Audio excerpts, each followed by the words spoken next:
সাথে ঝগড়া করার জন্য বা মনোমালিন্য করার জন্য তাকে উৎসাহিত করছে। ফ্যামিলির লোক হতে পারে বিশেষ করে। তার হয়তো মনটা যাচ্ছে না। সে তো অত খেয়াল করে না, তার অন্যের কথায় চলে।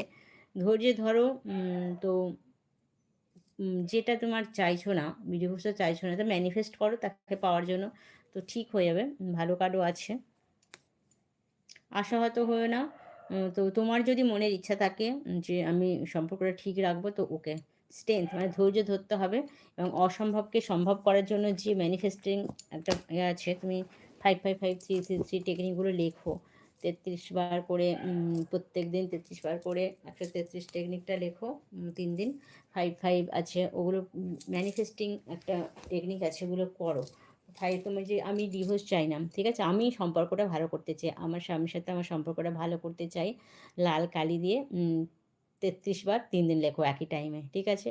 বা উম সম্পর্কটা ভালো রাখতে চাই 55 বার লাল কালি দিয়ে ৫ দিন লেখো একই টাইমে। তো এগুলো ম্যানিফেস্ট হয়ে যায় এবং সেটাকে লেট গো